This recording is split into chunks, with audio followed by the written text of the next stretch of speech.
अस्सलाम वालेकुम जी। आज का हमारा टॉपिक है Minkowski four dimensional space time continuum और फिर हम स्पेस टाइम ग्राफ डायग्राम के बारे में समझेंगे। तो नया चैप्टर है बेसिकली स्पेस टाइम स्ट्रक्चर के तौर पे हम इसे देखेंगे। अब बुनियादी तौर पे एक तरह से हम ये समझ लें कि जो स्पेस टाइम डायग्राम है ये जो रिलेटिविटी का जो कांसेप्ट है उससे हम ग्राफिकली समझना चाहते हैं। तो उसमें जो सबसे अहम किरदार था वो मिन्कोव्स्की था। तो मिन्कोव्स्की की फोर डायमेंशनल स्पेस टाइम का कांसेप्ट है। तो इससे पहले कुछ जो चीजें हमारा माजी का जो हम पीछे हमारा कांसेप्ट है वो जरा समझ लेते हैं। थ्री डायमेंशनल स्पेस यूक्लिडियन जिसे हम बोल सकते हैं। तो उसमें तीन डायमेंशन इस सेंस में है कि आप पार्टिकल की पोजीशन बताते हो या किसी पॉइंट की पोजीशन बताते हो तीन कोऑर्डिनेट्स के साथ एक्स वाई जी के साथ, जैसा ये का लिखा यूक्लिडियन ज्योमेट्री में होता है। तो स्पेस आपकी थ्री डायमेंशनल कॉन्टिन्यूम है। कॉन्टिन्यूम से क्या मुराद, इस टर्म से क्या मुराद लेनी है कि अगर आपके पास एक पार्टिकल की आप पोजीशन बताते हो जो कि रेस्ट पे है, किससे, तीन कोऑर्डिनेट से जो कि होंगे एक्स वाई जेड, तो आपके पास उसके हमसाए में इंतहाई ज्यादा पॉइंट्स की तादाद होगी जिनकी पोजीशन आप बता सकते हो x1 y1 z1 के साथ। तो जो उसके इंतहाई करीब होंगे, ठीक है, तो अब हम चूज करेंगे वो वैल्यूज कोऑर्डिनेट्स की जो आपके फर्स्ट पॉइंट के बता रही हैं।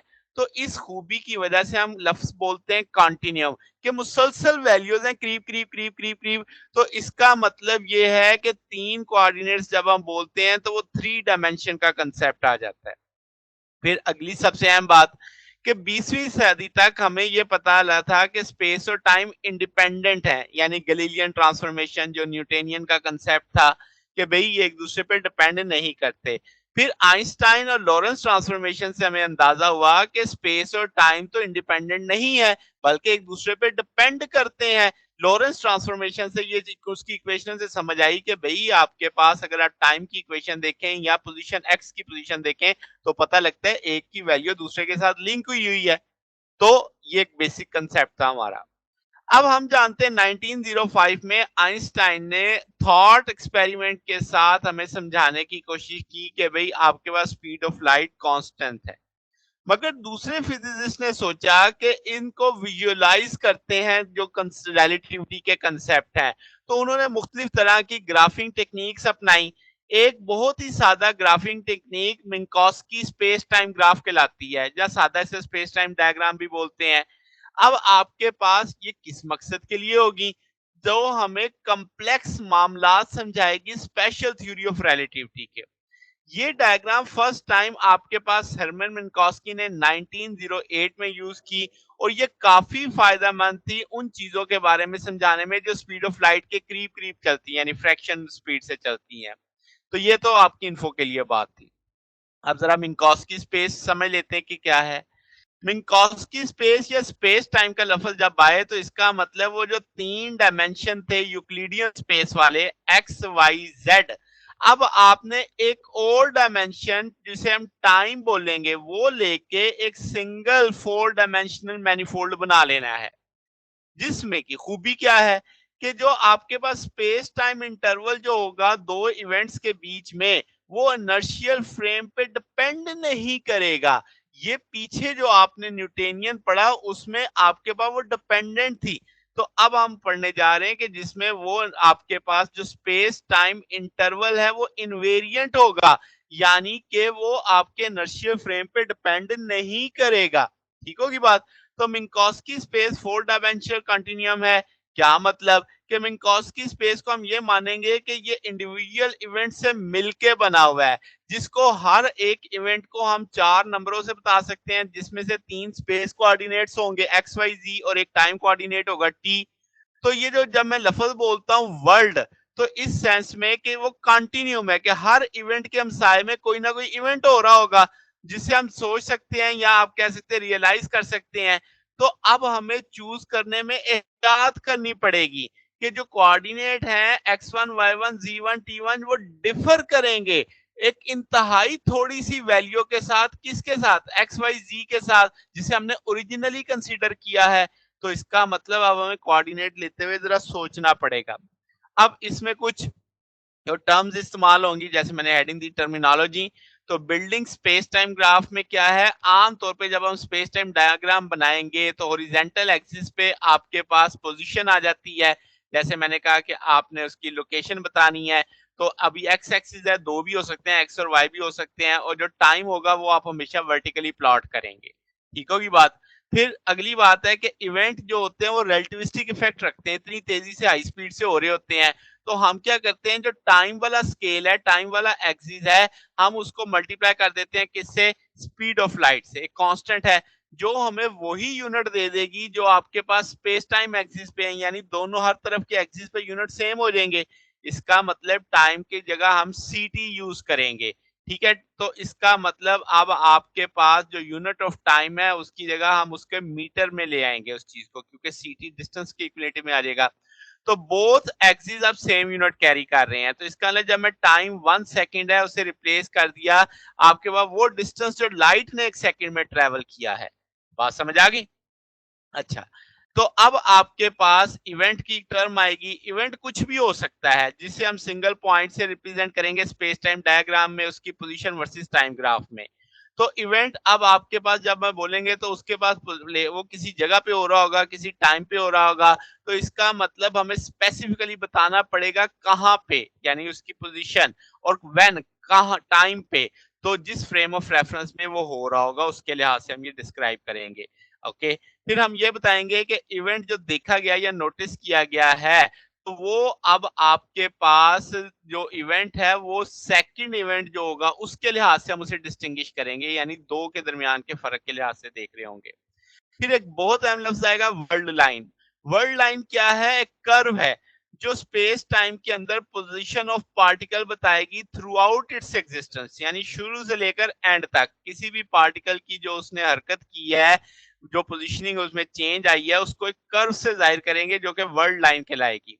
सादा लफ्जों में बोले तो path of the particle during the motion through space time, उसको हम एक स्पेस टाइम डायग्राम में किससे जाहिर करेंगे? वर्ल्ड लाइन से जाहिर करेंगे। तो वो जो कर्व है वो वर्ल्ड लाइन का नाम रखेगी। तो वर्ल्ड लाइन बुनियादी तौर पे क्या है? जाहिर है वो एक पार्टिकल जा रहा है तो उसके वो उसमें इवेंट्स आ रहे होंगे, तो आपके पास कंपोज करेंगे इनफाइनाइट कंटिन्यूम इवेंट, यानी उसमें ढेर सारे इवेंट्स होंगे जिनसे मिलके वो वर्ल्ड लाइन बनेगी। हर ऑब्जेक्ट की जो वर्ल्ड लाइन है वो उसके मखसूस गिवन फ्रेम ऑफ रेफरेंस होगी, ये हम पहले भी देख चुके हैं। तो वर्ल्ड लाइन इसका मतलब हमें पूरी उसकी हिस्ट्री बताएगी, उसका फ्यूचर बताएगी। अगर आप इस वर्ल्ड लाइन की स्लोप का इनवर्स उठाते हो तो वो आपको उसकी वेलोसिटी बताएगा। जैसे मैंने लिखा tan थीटा बराबर आ जाएगा v इनवर्स। आप देख सकते हैं कि y ओवर x करके देखेंगे तो ct बाई x है, तो वो आपके पास एक तरह से इनवर्स ऑफ वेलोसिटी आ जाएगा। अच्छा, तो जो स्ट्रेट लाइन अगर आपके पास वर्ल्ड लाइन आ रही है तो इसका मतलब यूनिफॉर्म मोशन है, और अगर वर्ल्ड लाइन कर्व आ रही है तो इसका मतलब एक्सेलरेटेड मोशन है, यानी कर्व लाइन देखते ही आप तय कर लेंगे। और अगर v बराबर c के हो, यानी जो अपर लिमिट है हमारे पास पार्टिकल की, तो इसका मतलब यहाँ पे थीटा आपके पास 45 के बराबर आ जाएगा। तो जो लोअर लिमिट होगी वर्ल्ड लाइन की वो आपके पास 45 डिग्री बना रही होगी, यानी 45 डिग्री आपके पास वर्ल्ड लाइन की लोअर लिमिट है, इससे नीचे नहीं जा सकती वो। फिर आपके पास एग्जांपल ऑफ स्पेस टाइम में अगर आप देखें तो अभी मैंने एक एक्सिस पे सिर्फ मोशन नोट किया है, एक्स एक्सिस पे वाई और जी को नहीं देखा। तो आपका पार्टिकल है, इवेंट हो रहे हैं ए से बी तक, हम उसे कहेंगे इसके कोऑर्डिनेट है एक्स से सी ए टी और एक्स बी सी टी। तो आपकी जो लाइन कनेक्ट करेगी ए बी को उसे हम वर्ल्ड लाइन कहेंगे, जैसे आप इस तस्वीर में देख सकते हैं।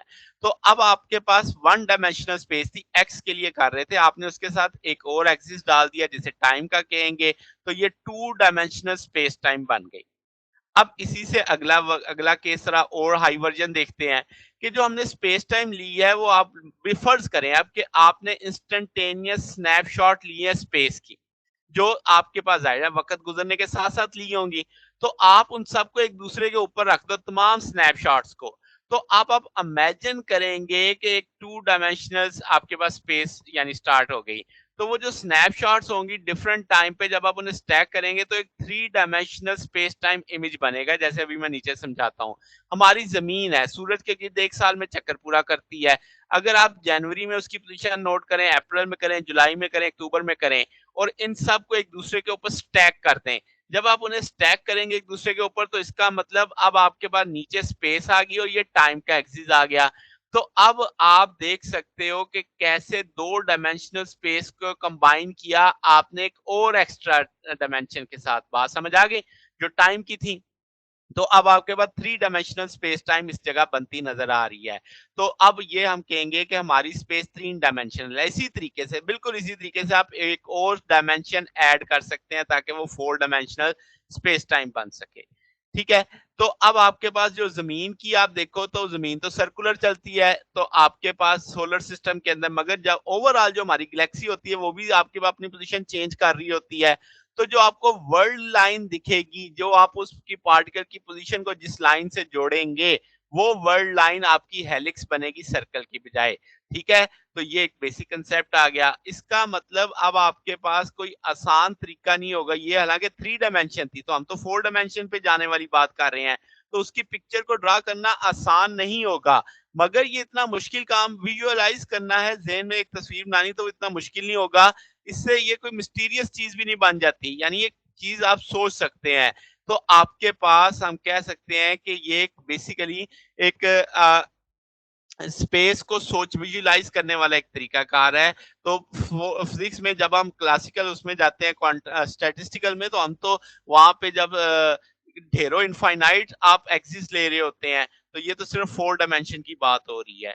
फिर आपके पास अगर हम कहें की पॉइंट्स क्या हैं कि अगर आप बिल्कुल सही स्पेस टाइम बनाना चाहते हैं, तो आप पहले तो अप्लाई करेंगे स्पेसिफिक फ्रेम ऑफ रेफरेंस, जहाँ पे आप ड्रा करेंगे स्पेस टाइम डायग्राम किसी भी फ्रेम के लिए।